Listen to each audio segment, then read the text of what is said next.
In the very beginning section, there's text about a flower. I'm going to play it for you. Okay. 5 red-orange flowers on long stalks, nodding downward at their apex. The throat of the flower was creamy with purple specks. This bright beauty opened its face a fortnight before its ancestral stalk. Opened its face. Number 2. 3 out. Where's the other one?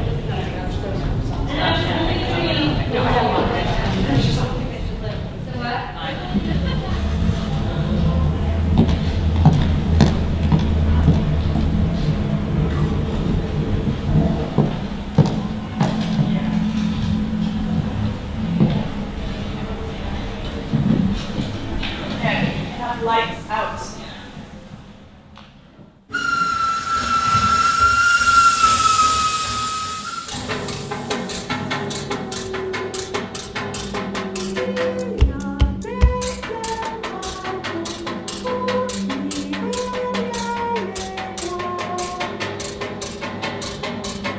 One of the things that has characterized the kind of dance that I do, contemporary dance, is that it has the ability to thematically take on issues of the day in which it's being produced. So when you look at the advent of the form, you're looking at women's rights, you're looking at seeing the body in a different way, you're looking at freedom of movement, you're looking at a reflection on what is happening in the world around. So for me as an artist, the most important thing in my lifetime has to do with our relationship to the planet. Has to do with what we are doing to the environment we live in and why we're making those choices.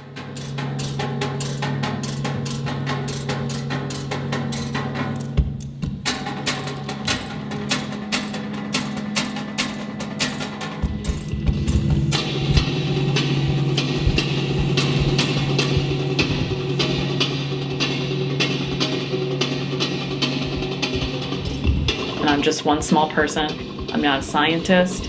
I can't fix it. I can't come up with clean energy that's going to solve it. I don't have any of those skills. So what I've been trying to do with this language of movement, my small world that I have, is to ask the question, why are we making those decisions?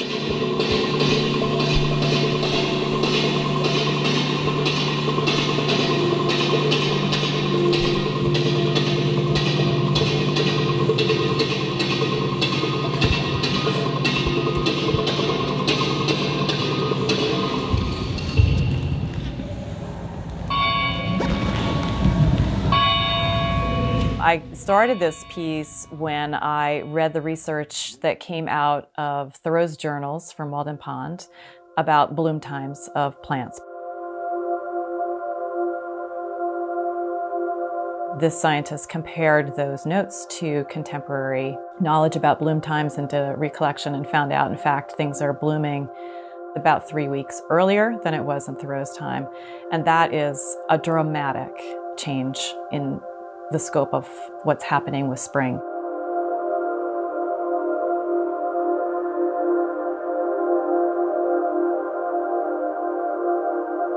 So I started the piece there, but because my company is all women, I was looking for a way to, have that conversation in an artistic work from a feminine perspective.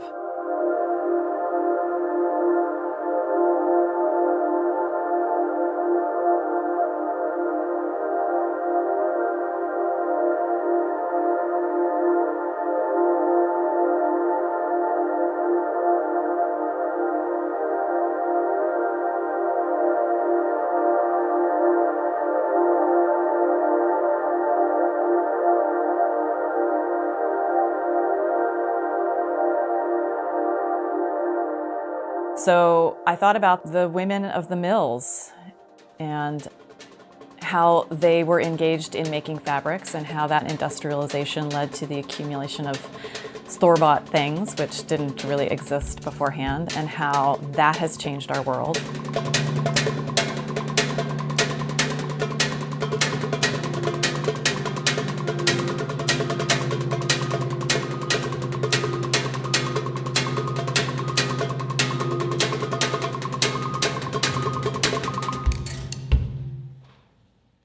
I was trying to imagine what it would be like to have a conversation across time.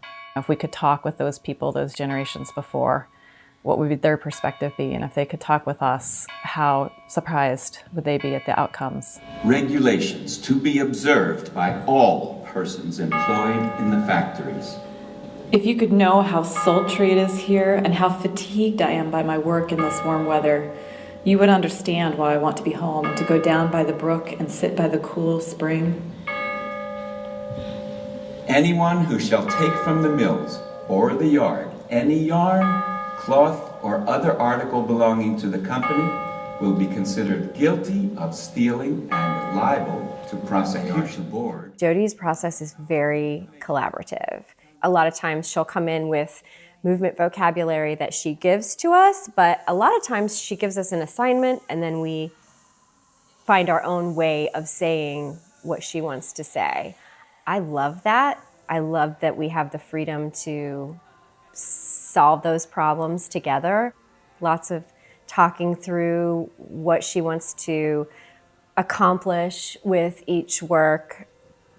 In the end, I am the paint, I'm the paintbrush, I'm the material that she has to work with. Stepping, careful. And hopefully I'm able to help her say what she wants to say.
I went to Alaska in 2004. That visit to Alaska completely changed the course of my work as a choreographer. I was out in the tundra and I happened to be out there at the same time as a paleoclimatologist who was doing work. He did a little informal talk for a couple of us and started talking about what they were learning about global warming through his research. And I had been aware, certainly we were all aware at that point, but there was something astounding about what was said in that environment that moved me very, very deeply. And when I came back and continued to make dances, almost all of my dances took a turn to looking at our relationship to the environment. I started to really think about what has led us to have the relationship we have with the planet. Why are we in this position? Why are we cut off? What's happened to us? Alaska was the place that changed me deeply, powerfully as an artist. 2 years after that, I had this amazing opportunity to come here and work.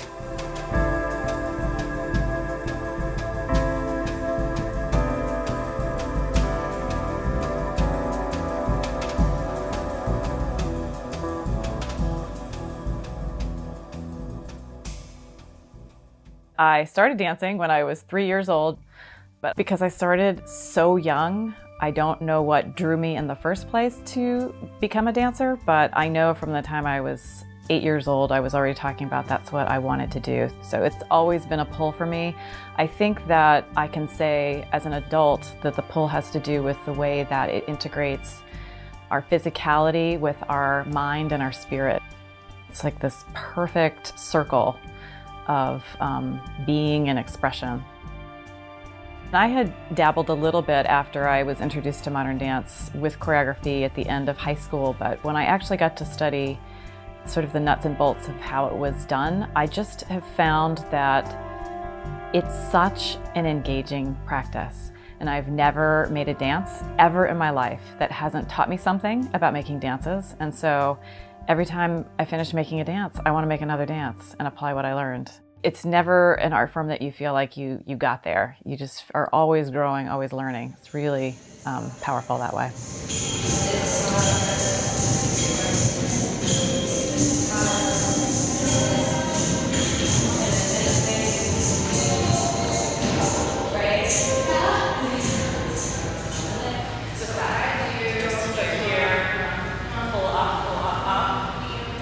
I tried in this piece to align a woman from the Lowell Mills who was working and had no idea what the impact of what she was doing would have on society. I'm sure she couldn't have imagined the kind of closets that we have today full of things, all of us. So that woman with a contemporary woman who has all those things and is bombarded with that. And to float somewhere in the middle, this idea of reconnecting to the woods, reconnecting to a life in the natural world as the thing that's missing.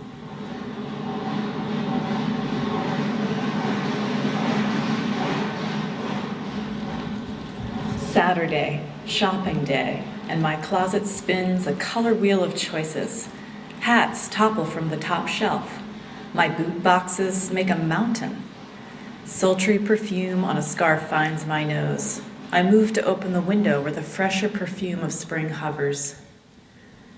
Could I leave my house in my slip, run through the gentle grass, plunge into the brook? Instead, I will dress and spend my day walking gleaming tiled floors, searching for more colors to add to my wheel. How lonely that prospect suddenly feels. I'm often asked what type of dance I teach or study or perform, and when I say modern dance, a lot of people are unfamiliar with what that is. So I do feel an obligation to try and educate them on what modern dance is. It's a bit challenging at times because you can't really define modern dance in a few words, but I do my best to try and share that it is, a wide-ranging art form that promotes individuality and allows dancers, choreographers to express themselves in wider ways than, say, classical ballet technique, which is very structured and formal.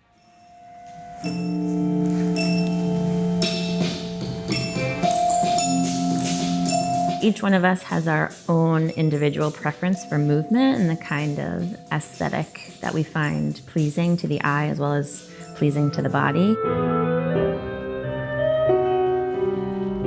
And I feel with modern dance being so broad, someone can go to a modern dance performance and may not be something they're interested in, or they may consider it weird or very unfamiliar, and they may dismiss the entire area of modern dance, say, oh, I don't like it, I'm not going back.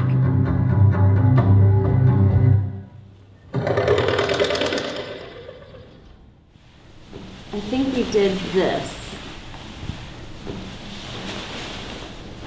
You got your foot caught. Yeah. That's the problem.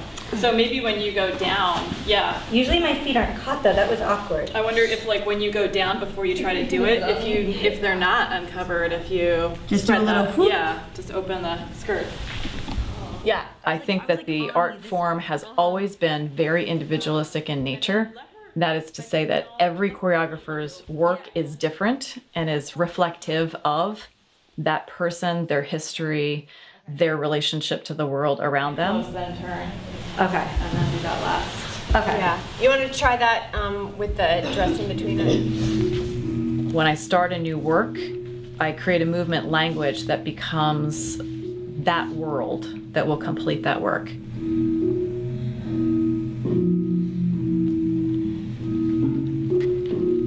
And I think that people really fear not getting it and feel very challenged in staying open to the experience.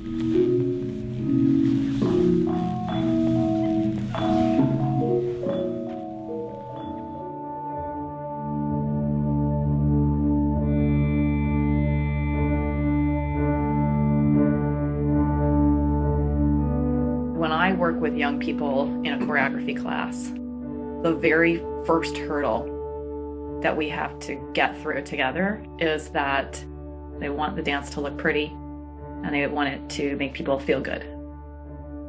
So while there's nothing wrong with looking pretty or making people feel good, that is a really, really narrow definition of what one does with art. I mean, art is an exploration of human expression and thought in its vastness, one would hope. So getting out of that little narrow constraint and starting to think about all the possibilities that you have to work with is really frightening.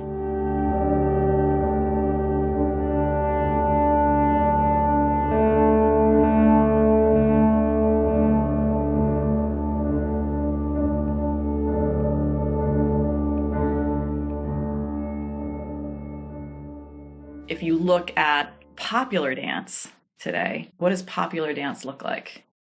It almost always accentuates sexuality, and there's a lot of unison dancing, precision dancing. In what I'm doing as a choreographer, none of those elements are there. So if someone has those expectations and comes to one of my shows, they're going to be disappointed. They're not going to know what they're looking at.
The thing about me in dance is I can't get away from it.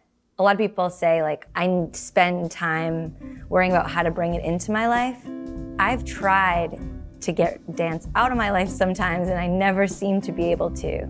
I tried to do medicine, and I was miserable for 3 years when I was trying to make dance a minimal part, and now I've found out that it's not the way that it should be, where it is something that my body and my soul need on almost a daily basis. Just welcome it and make it a huge part of your life, and it's been so much better since I've done that.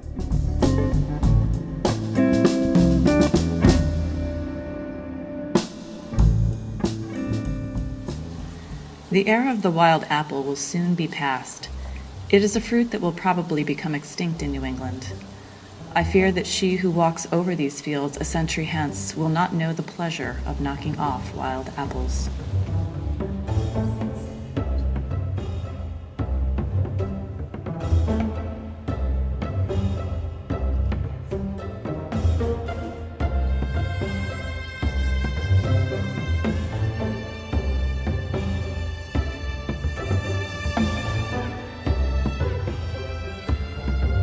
I believe people have a hard time understanding modern dance because they don't let themselves go to that place of just seeing it as movement.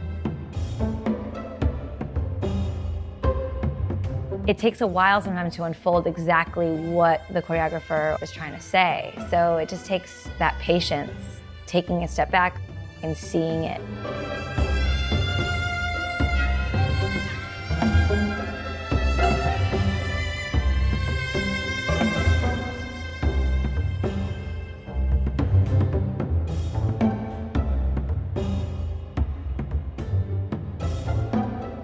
But I also think that people hear the word modern dance, and I don't know why we have this negative idea about us, but that's just the initial thing people say. Like whenever I get asked, what kind of dancer are you? Oh, I'm a modern dancer. Oh, what do you like? Make your body look like figures? Like I'm a tree or I'm a rock. I'm like, yeah, exactly, that's what we do. You know, it's just like a silly thing people think of. I don't know who started it, but they need to stop.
The spirit of rejection is the beginning of modern dance.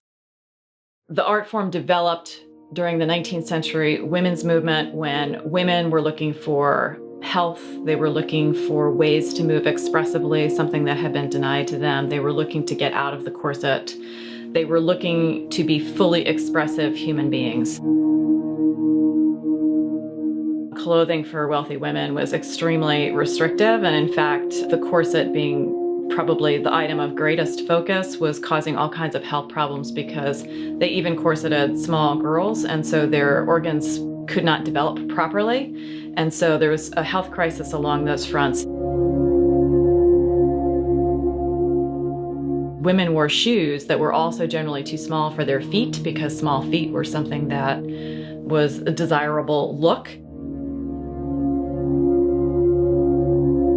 In terms of rights, women didn't have the right to vote. They couldn't own property. They weren't supposed to speak publicly. They were supposed to live what we would consider a pretty reserved, quiet existence. The Del Sarte movement, which was a movement of gesture and some dance-like movement, stormed this country for women, and they performed for each other in their parlors, and it just was a huge, huge movement. And out of that, we really got the first pioneers of modern dance. They said, we want to go back to natural ways of moving. We're going to go barefoot. We're not going to dance in the corset. The idea of the natural female body as being beautiful, as being legitimate, as being expressive, it was a really powerful statement that women were making. You hear a lot of stories about women who are sort of going a little crazy or only staying in the bedroom with the shades pulled down. And I think when you're denied the kind of freedom and rights that we all want as human beings, things go wrong. And I think things were going wrong, and not just women, but society as a whole was starting to ask some questions about that for sure in the late 19th century.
Moving is a very honest way for me to interact with the world.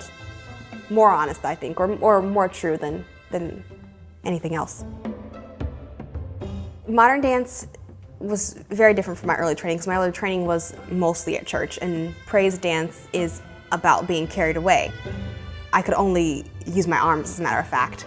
So I had I Love Jesus scarves that I would twirl, and that was the bulk of my dancing. I didn't move anything else. I had never raised my leg really, and there was no torso movement. You could only do this or just Holy Ghost pop, nothing, no hips, no torso. Holy Ghost pop, Holy Ghost pop. Jody saw me at an audition and asked if I wanted to do one small project with her. I think that was my audition, actually, the project, because it's smarter really to figure out, to see a dancer work in action and see how they interact with the other dancers of the company, or work ethic, or that kind of thing. And then after, Jody asked me to join Weber Dance. And I said yes.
I really want people to connect with the artwork. And I recognize that we're not getting the exposure or the education to do that in the way that would give you the fullest experience. But I'm not the first person. People have recognized this for a long, long time. And one of the most interesting women that I wrote about was a woman by the name of Miriam Winslow. I felt a real kind of kinship with her. She really wanted to help people learn how to look at dance. She recognized that people didn't know how to look at structure or think about dance, and they couldn't really have a powerful experience because of that. She would go and do lecture demonstrations where she would talk about the elements. She would talk about how modern, for example, was different than ballet, what it embraced from ballet, how it diverged, what the language looked like. You know, she really wanted to help our art form develop an audience. And I thought, had generations of choreographers included that approach, we would be sitting differently today.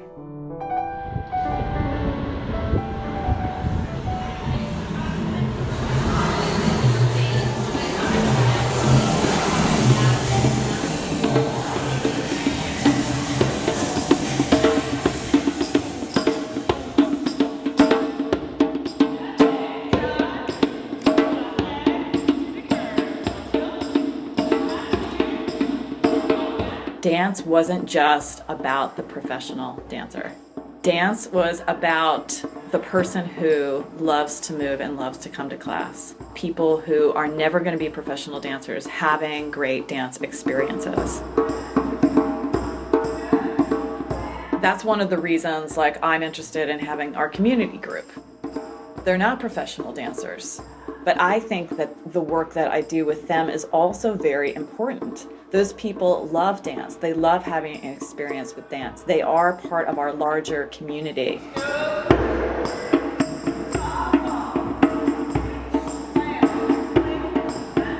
They're not less than the professional performer. I think of them as part of it, and embracing that diversity when you're working as an artist, I think also could change the way your own community relates to dance.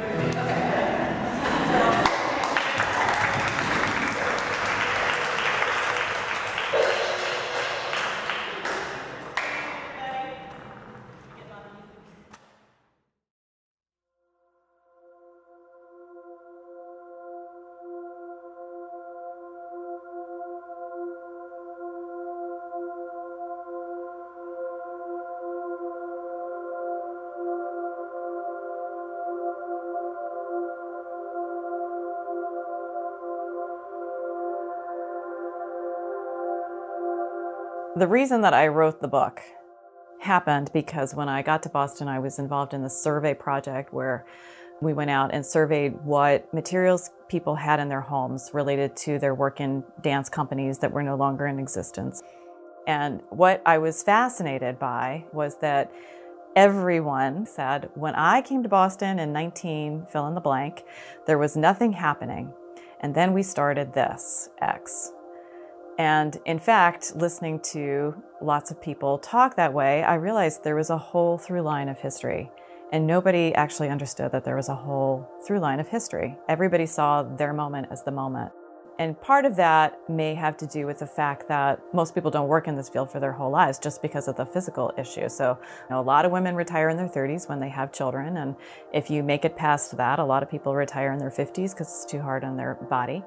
What I wanted to do was go back and see if I could tell our story and see if I could help everyone understand we actually have a really rich history, and people have been thinking about how to develop connection to audiences and thinking about how to share their art across generations.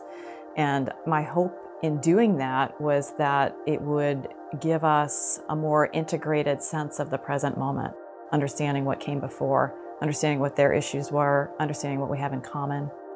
So I feel, that I'm an heir. I'm an heir to what they started here, and that their contributions were really powerful and important, and we're part of that timeline.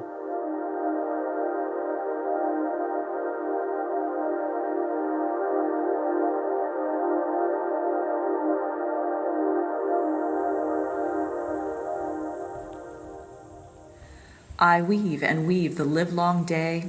The woof is strong, the warp is good. I weave to be my mother's stay. I weave to win my daily food. But ever as I weave, saith she, the world of women haunteth me.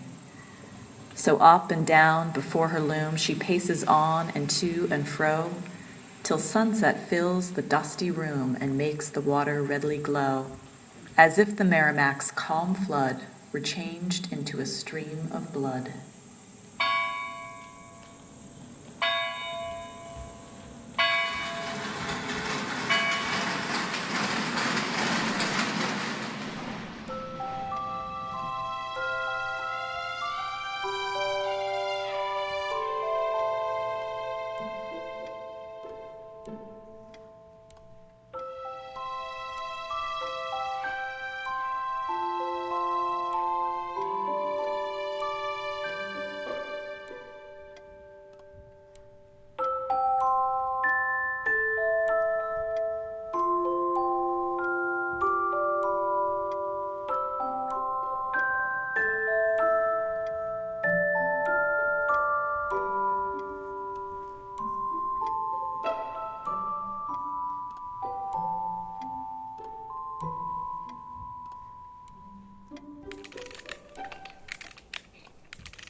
You won't be able to come out on the 5, 6, 7, 8, but essentially 4-ish going side, the rest of that phrase. We've been coming to Juneau now for 6 years, and I have to say that it's one of my favorite places or favorite projects that we do. And one of the reasons is that we're here for 3 weeks, and we have started to make some really wonderful connections with the community, and that really means a tremendous amount to me as a choreographer.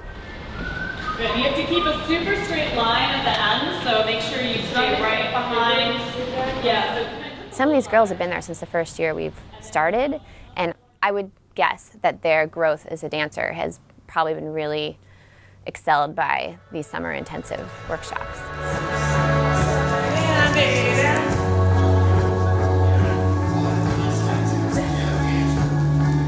I think it's so easy to do something like this one time. And there are so few companies or choreographers that consistently return to a community when they're doing a program like this. So the fact that she's done it for 6 consecutive years, I think, is a big testament to Jody's commitment to a community. I do remember the very first year that I went there.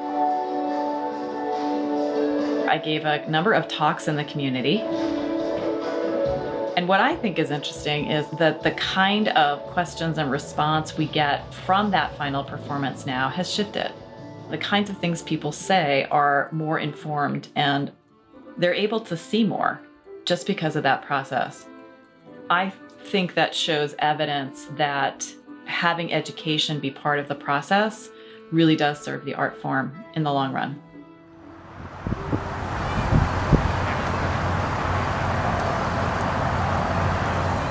In order to do the art form that I want to practice, I have to live in a big city where there are dancers, where there are dance spaces, where there are dance jobs. And I've become accustomed to urban living, and I love a lot of things about it. But I grew up in the country, and although I don't want to live in the country, that's where I find inspiration. And as an adult, that's really come back to me, that the most inspirational places for me to make work have been in the country. This is, I think, intimately tied to this question of our relationship to the world around it. Those of us who live in urban environments are, in our hearts and souls, missing that connection to wildness and the planet in its natural state. Something about the way we're living and have developed our communities is off. Might there be some way to develop an urban community that offers us the jobs and the diversity and still offers us a connection to nature? I suspect there is. We just have never thought that way. The Industrial Revolution sent us in a different direction.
I did a lot of different art forms as a kid, performance art. I used to sing and act and do all that kind of stuff. And I think dance, this sounds really lame, but it was always like the easiest thing. I had a conversation with my father. He was a piano player, and so he was talking to me about playing Bach and having two melodies going on in different hands. And once you get really good at that, he was saying that it's like meditating, because he was actually trying to encourage me to play piano. And I was like, well, I'm not having that experience with piano, but I do have that experience with dance. And I think it's really appealing to just be free in that way, to just experience it on a very visceral level.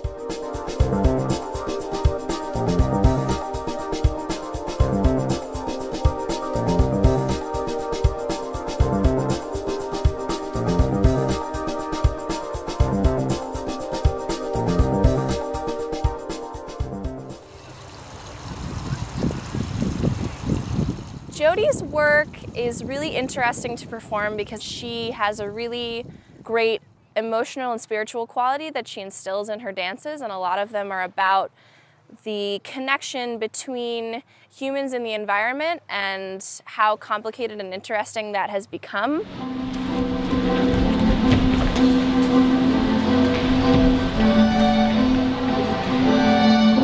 As a dancer, I've been able to, find the magic and the excitement that is in dance for me, and then connect that with her feelings about nature and spirituality and the world not just being about money and getting ahead and living your life in a city, but about connecting to the earth.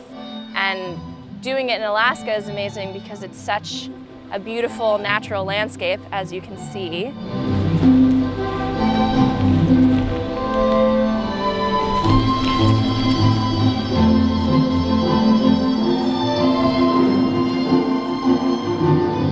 And so I feel like the connection between her work and connecting to the environment is really important to do here, because it's just a really beautiful place, and it is easier for me to connect here than being in Boston performing in a big theater. So you can, if you're coming off the floor, between these drops, or you're here, this way, would you like to move?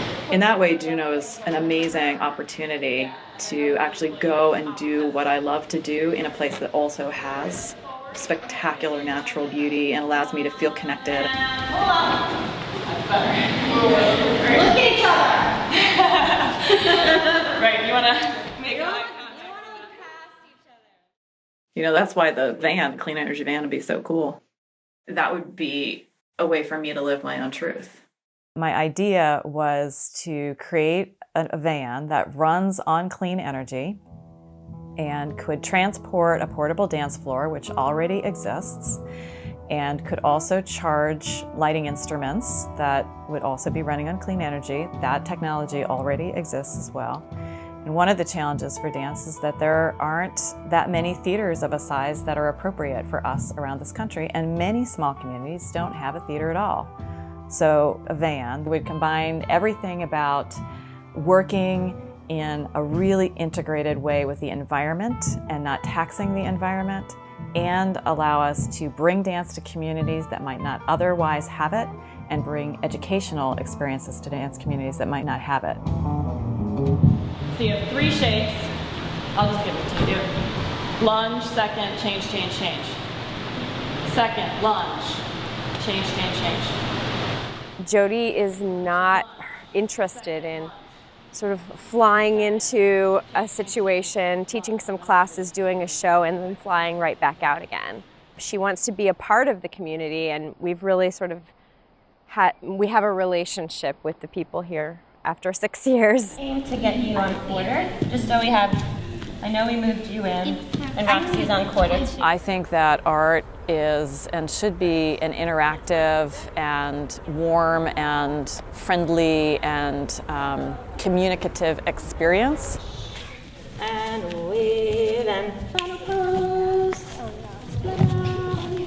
Yeah, and that's it, Julie. Yeah, a little bit. So we do a performance that is a culmination of our time here, and I do enjoy that, and it is part of what we're doing. But by the time we get to that, We have established relationships, we've talked about the pieces, and I hope that it's more than this is my thing, you should watch it, that it's much more of a sharing of ideas and work that could continue in conversation after the performance, which often happens here.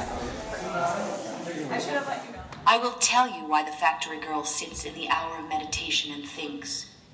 Not of the crowded, clattering mill, nor the noisy tenement which is her home, but of the evening and the bird that has pillowed its head beneath its wing, of the myriad of stars and the void of space beyond. Where could I be alone? All the pieces that I've been lucky to be a part of with Jody, I always learn something rich about history and about nature and a wide variety of other topics. But this one in particular brings me back to the idea of connection, and particularly connection with nature. Because even through our travels to Juneau, being outside into this untapped area and taking hikes in the natural environment, it brings upon the sense of ease and calm that's indescribable. And then when we come back to Boston, in the midst of the city and all the noise and being bombarded with all the visual stimulation, I'm much more aware of how my body kind of reacts to that. And her piece is often, about what is lost and what is gained as a result of the advancement in the Industrial Revolution and such. So I'm even experiencing that today. If I take a lot of time away from nature and away from the quiet, how easy it is to get caught up into the hustle and bustle and kind of forget the connection with even myself and the quiet within. To some extent, we all are disconnected because we're coming into, at least me, in a very urban area. And as an adult, I am seeing more. And like I said, that attempt to be responsible, that attempt to be appreciative, that attempt to look around and not with my eyes half closed, but to open them as much as possible and take in all of this. And to protect what we have. Like this earth it's all we have.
It feels very small to me, like it feels like my contribution is so small in the big picture, but I guess we all have to make our contribution as we can, and maybe some of those people in their living rooms taking off the corset and putting on a Greek toga felt that that was really small too, but it in its own way made a wave because there were lots of people doing that, and maybe there are lots of other artists and other mediums in small ways trying to do what I'm trying to do, and maybe there is a wave that could build through that.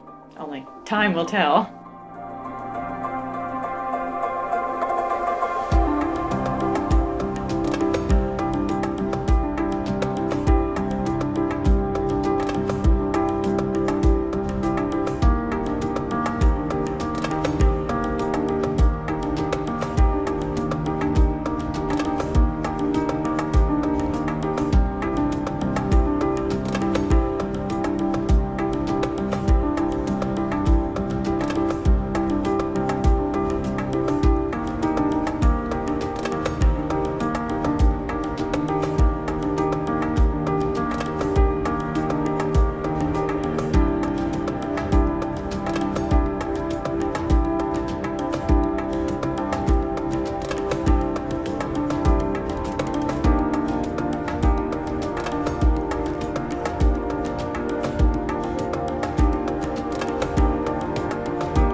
Thank you.